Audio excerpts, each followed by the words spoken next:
दोस्तों, welcome to aspirant approach. दोस्तों, आज से हम लोग स्टैटिक जीके को भी स्टार्ट कर रहे हैं। जैसा कि मैंने कहा था आपको कि 3 वीडियोस पर डे मिलेगी, पर कुछ टेक्निकल इश्यूज की वजह से, कुछ नेट का प्रॉब्लम था, उसके वजह से वीडियो अपलोड नहीं हो पा रही थी। पर अभी सारा प्रॉब्लम सोल्व कर लिया गया है। आज का सुबह का जो वीडियो आपको नहीं मिल पाया, मैं कोशिश करूंगा जो संडे को मैंने कहा था टेस्ट, तो किसी किसी दिन संडे को इसको कवर करा दूंगा। 1 तारीख से चल रहा था ये, और ये 60 दिन का था, पर टेक्निकल इश्यूज की वजह से नहीं हो पा रहा था। अभी सारा कुछ सोल्व कर लिया गया है। आज आपको वीडियो मिल रहा है स्टैटिक का, शाम में मिलेगा आपको बायोलॉजी का वीडियो। तो आज का जो चैप्टर है वो है वाद्य यंत्र और उसके वादक। ठीक है, और ये जो चैप्टर है इसको मैं आपको स्टोरी के माध्यम से, ट्रिक के माध्यम से आपके दिमाग में एकदम फिट कर दूंगा। जैसे ही 10 मिनट खत्म होगा, आपको सारे के सारे वादक का नाम याद हो जाएगा। ठीक है, तो चलिए स्टार्ट करते हैं आज का टॉपिक। तो सबसे पहला जो वाद्य यंत्र है वो सितार है। तो सितार के लिए क्या स्टोरी है, इसको बहुत अच्छे से सुनिए, और स्टोरी खत्म होने के बाद सारा नाम आपको याद हो जाएगा। चलिए, तो यह स्टोरी क्या है कि एक बंगला रहता है। ठीक है, एक बंगला, एक बहुत बड़ा बंगला रहता है, और बंगला के चारों ओर जो होते हैं वो बागान लगे होते हैं, फूलों के बगीचे लगे होते हैं। और एक बंदा होता है जिसको उपासक कहते हैं। वो जो बंदा है उसका नाम साहिद होता है, और वो पूजा अर्चना करता है। किनकी पूजा अर्चना करता है? तो वो भगवान शंकर और भगवान बुद्ध की पूजा अर्चना करता है। और वो पूजा अर्चना का माध्यम क्या होता है? सितार बजा के राग अलपता है भगवान शंकर और भगवान बुद्ध का। तो उसके राग अलपने से जो भगवान है वो प्रसन्न हो जाते हैं। तो भगवान जब प्रसन्न हो जाते हैं तो उसके बाद का जितना भी फूल है वो खिल उठता है। यही स्टोरी है। स्टोरी क्या है कि एक बंगला होता है, एक उपासक जिसको बंदा कहते हैं, उसका नाम साहिद होता है। वो पूजा करता है भगवान शंकर की, भगवान बुद्ध की। और वो पूजा किस माध्यम से करता है? राग अलप के। किसका राग अलप के? सितार का राग अलप के। और उस पूजा अर्चना में वो विलीन हो जाता है। तो भगवान उसके आस्था से प्रसन्न हो जाते हैं, और भगवान के प्रसन्न होने से उसके बगीचे के सारे फूल खिल जाते हैं। अब बारी बारी से इस स्टोरी के कैरेक्टर को देखिए, नाम याद हो जाएगा। सबसे पहला जो कैरेक्टर था वो बंदा था। तो बंदा से क्या होगा? बंदे हसन। बंदा का नाम क्या था? तो बंदा का नाम साहिद था। तो साहिद से साहिद परवेज। किनकी पूजा अर्चना कर रहा था? तो भगवान बुद्ध की और भगवान शंकर की। तो भगवान बुद्ध से याद रखेंगे बुद्धादित्य मुखर्जी, और भगवान शंकर से 2 नाम, पंडित रविशंकर, पंडित उमा शंकर। उसके बाद वो आस्था में विलीन था। तो विलीन से विलायत खान, और विलीन होने से क्या हुआ कि भगवान प्रसन्न हुए, तो उसके बाद के सारे फूल खिल उठे। तो खिल से आप याद रखिएगा निखिल। खिल से आप याद रखिएगा निखिल, निखिल बनर्जी। ठीक है, तो बंदा से बंदा बहादुर, साहिद, बंदा का नाम साहिद परवेज। किसका पूजा अर्चना कर रहा था? भगवान बुद्ध का, बुद्धादित्य मुखर्जी। और भगवान शंकर का, शंकर से पंडित रविशंकर, उमा शंकर। विलीन से विलायत खान, और खिल से निखिल। उम्मीद करते हैं कि आपको ये वाला जो स्टोरी है इसके माध्यम से सारे नाम याद हो गए होंगे। अब चलिए चलते हैं नेक्स्ट पे। तो नेक्स्ट जो वाद्य यंत्र है वो तबला है। तो तबला के लिए भी एकदम शानदार स्टोरी है। आराम से वीडियो देखते रहिए, और धीरे धीरे करके नाम को एक बार स्टोरी के माध्यम से अपने मेमोरी में सेट कर लीजिए, और बारी बारी से उसको समराइज करते रहिए, उसका चित्र बनाते रहिए दिमाग में, और एक दिन आपको सारा नाम याद हो जाएगा। यहां से क्वेश्चन आएंगे, डायरेक्ट हिट करके आइएगा। ठीक है, तो तबला को देखते हैं। तो तबला के लिए स्टोरी है कि एक महाराज होते हैं। अब जो महाराज होते हैं वो व्यथा में होते हैं, वो आंतरिक व्याकुलता से परेशान होते हैं। वो उनको आंतरिक अशांति होती है, उनके मन में विचलन होती है। वो उनकी क्रूरता की वजह से उनका मन जो है वो विचलित होते रहता है कि मैंने कितना पाप किया, मैंने कितना अन्याय किया, मैंने कितना लोगों को सताया है। तो वो उस विचलन में वो दरबार में जा रहा होता है। तो दरबार में जब जाता है, जब दरबार में राजा का आगमन होता है, तो आप देखे होंगे कि ढोल नगाड़े बजते हैं। तो वो ढोल नगाड़ा बनता है इन द सेंस तबला बजा। राजा जो था वो व्याकुल था, आंतरिक व्याकुल था, परेशान था। वो क्या था? वो तकलीफ में था। वर्ड क्या याद रखना है? तकलीफ। राजा तकलीफ में था, तकलीफ में आगे बढ़ रहा था अपने दरबार की ओर। ये उसका दरबार है, और दरबार में एंट्री करने पे क्या हुआ? तबला बजा। क्या बजा था? तबला बजा था। और जो बंदा था वो क्या था? सितार बजा रहा था। महाराज तबला बजा, इससे रिलेट हो गया। अब महाराज आगे बढ़ा क्योंकि महाराज तकलीफ में था, और तकलीफ में जब ढोल नगाड़े बजते हैं, जो प्रसन्नता की बात होती है, तो मन जो होता है वो क्रोधित हो उठता है। तो राजा जो है वो क्या हुआ, क्रोधित हो उठा। क्रोधित उठा किन पे, मंत्रियों पे, अपने दरबारों पे वो क्रोधित हो उठा। तो राजा के क्रोधित होने से मंत्रियों ने पूछा कि राजा जी क्या आपको व्यथा है, क्या परेशानी है महाराज। तो राजा ने बोला कि मैं तकलीफ से पीड़ित हूं, मैं तकलीफ से पीड़ित हूं। तो मंत्रियों ने सलाह दिया कि राजा जी अगर आपको किसकी प्राप्ति चाहिए, सुख की प्राप्ति चाहिए, किसकी, सुख की प्राप्ति चाहिए, तो आपको भगवान का नाम जप करना होगा, भगवान का जिक्र करना होगा, भगवान का जिक्र, जिक्र इन द सेंस नाम जप, जिक्र करना होगा। तो आपको मेन मेन कौन सा बात याद रखना है, महाराज याद रखना है। महाराज के बाद महाराज किस में थे, तकलीफ में थे। महाराज को क्या चाहिए था, सुख चाहिए था। सुख के लिए क्या करना था, जिक्र करना था। किसका जिक्र करना था, भगवान का जिक्र करना था।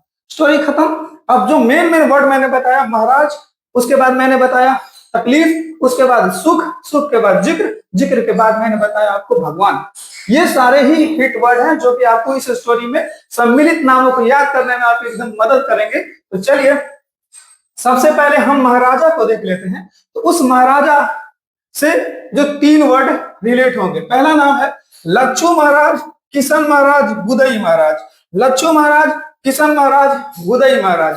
लच्छू महाराज, किशन महाराज, गुदई महाराज। अब जो राजा थे वो तकलीफ में थे, तकलीफ से लतीफ खान, तकलीफ से लतीफ खान। राजा को क्या चाहिए था, सुख, सुख से सुखविंदर सिंह, सुख से सुखविंदर सिंह।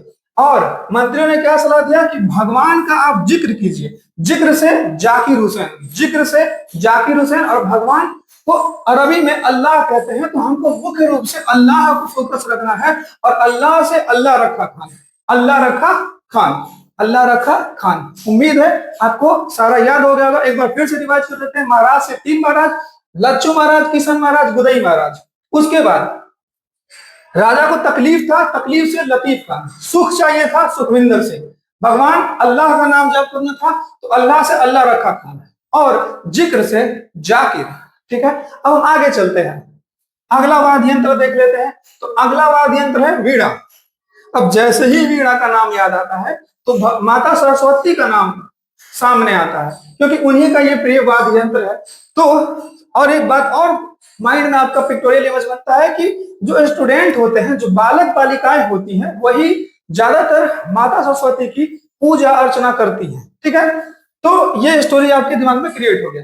तो जैसे ही वीणा आएगा तो बालक बालिका का कोई नाम रहा होगा, बालक ही पूजा करेंगे ना सरस्वती माता की। तो यहाँ पे आप बालक और बालिका ही इसका कीवर्ड है। अब बालक से आपको याद रखना है S Balachandra, S Balachandran, S Balachandran. बालक का नाम क्या था, एस बालचंद्रन। और बालिका का नाम था, बालिका का नाम था MR सुबुलक्ष्मी। क्या नाम था, MR सुबुलक्ष्मी। बालिका का नाम था MR सुबुलक्ष्मी।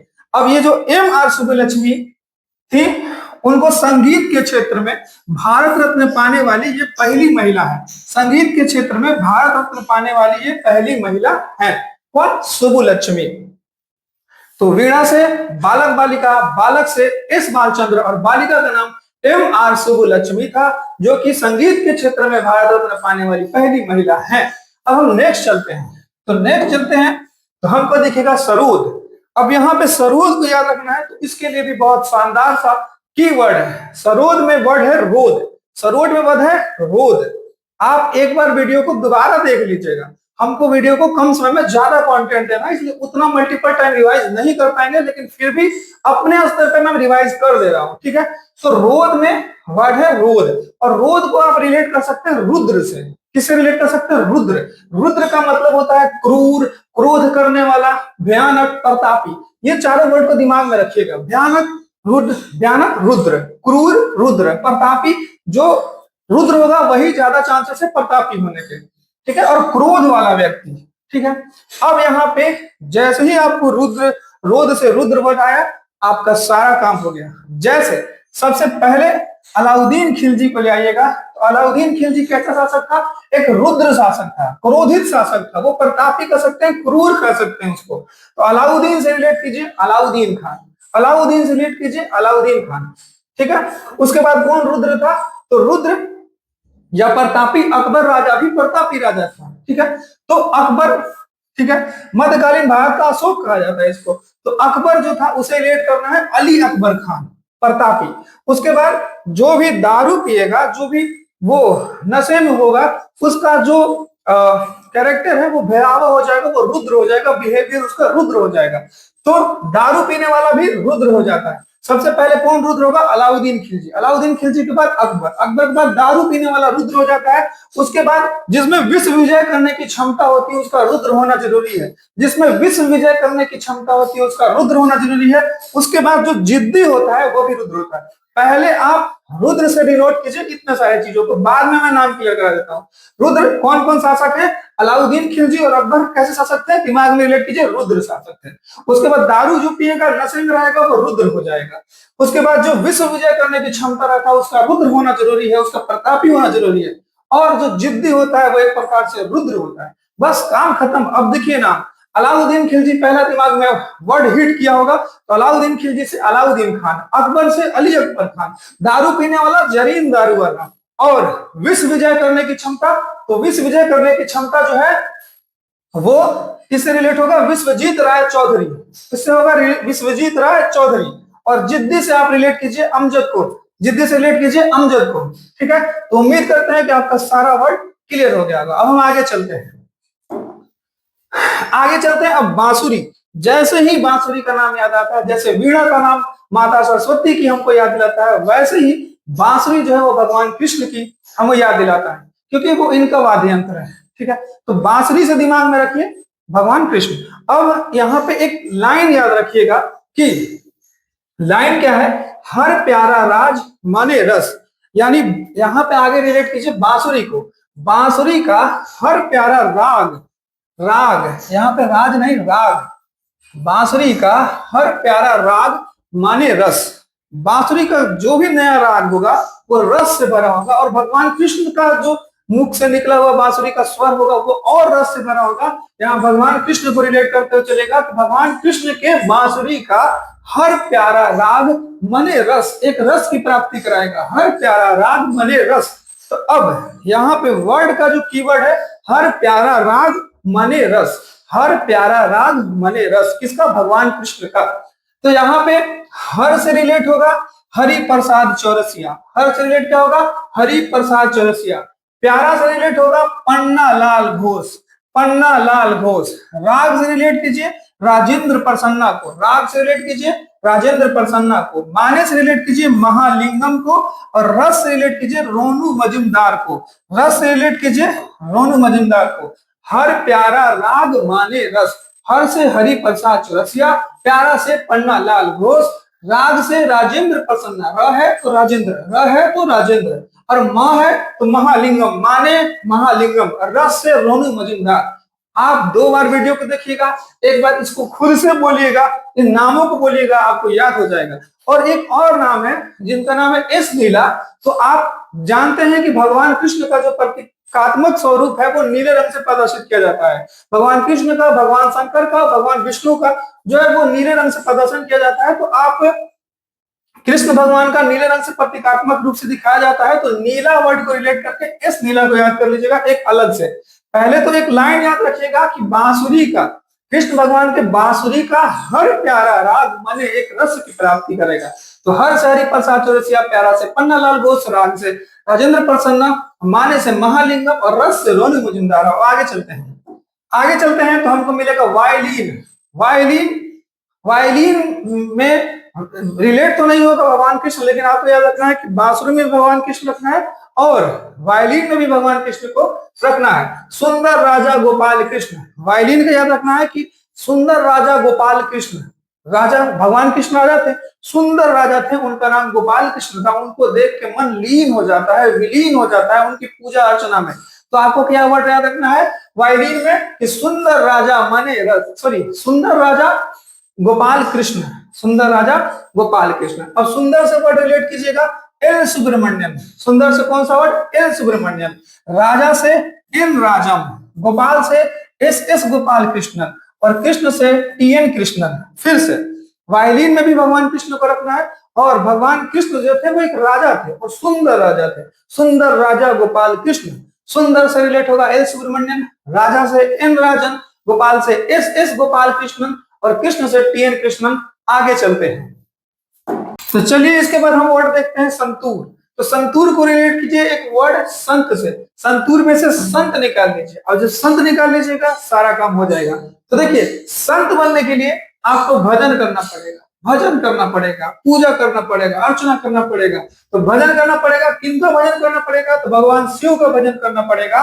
और जब आप संत बन जाइएगा तो आप सांसारिक डर से मुक्त हो जाइएगा, आप अभय हो जाइएगा।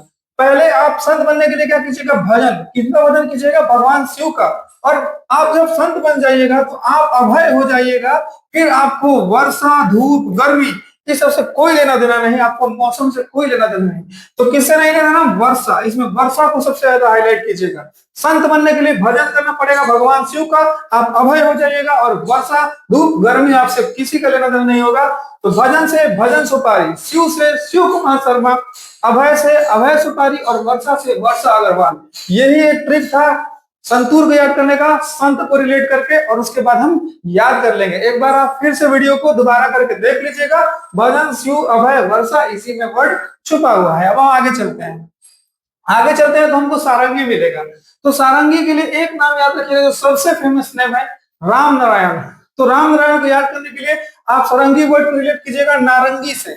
नारंगी, और नारंगी जो होता है इसको भगवा वर्ड भी कहते हैं। और भगवा वर्ड का संबंध, भगवा कलर का संबंध भगवान राम से है। तो ऐसे आप रिलेट कर लीजिएगा कि सारंगी का जो वाद्य यंत्र वादक है वो राम नारायण जी हैं। उसके बाद हम आगे चलते हैं। तो आगे चलते हैं तो आपको इसके बाद एक और टॉपिक जहां से मैं भी अगर क्वेश्चन पूछा जाए तो वहां से भी मैं नहीं छोड़ना चाहता, जो कि घराना का पूछता है कि फलाना व्यक्तित्व का आदमी किस घराना से संबंधित है। तो इसको भी थोड़ा एक स्लाइड बस थोड़ा थोड़ा देख लीजिए, और बाकी मैंने जितना नाम बताया उसको आप बार बार वीडियो देख के उसको रट जाइए। एक बार में तो वो कंप्लीट हो जाएगा, दोबारा देखिएगा तो वो छप जाएगा दिमाग में।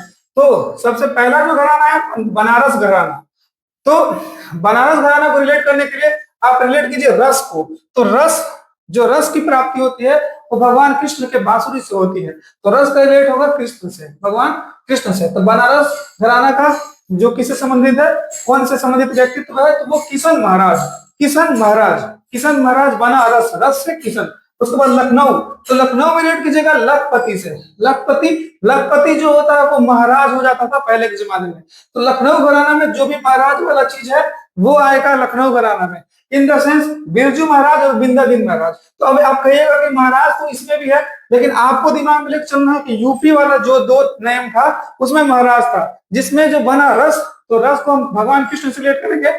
और जो लखनऊ होगा उसमें अलग बाद के जो दो महाराज वाले वर्ड है, जैसे बिरजू महाराज, बिंदादिन महाराज। ये जो कोई भी ट्रिक होता है वो टेम्पररी होता है, नाम को नाम से आपका मन लगाने के लिए। डायरेक्ट आपको नाम में याद इंटरेस्ट नहीं आएगा, इसलिए टेम्पररी रख के बाद में इसको रट जाइएगा। उसके बाद ग्वालियर, आपको गाने के लिए, गाना बजाना के लिए कोई भी वाद्य यंत्र में खींचतान करना पड़ता है। गाना बजाने के लिए, गवाने के लिए आपको क्या करना पड़ता है? खींचतान करना पड़ता है। तो जो तानसेन है उनका संबंध ग्वालियर घराना से है, इसको तानसेन घराना भी कहते हैं। ठीक है। उसके बाद किराना घराना।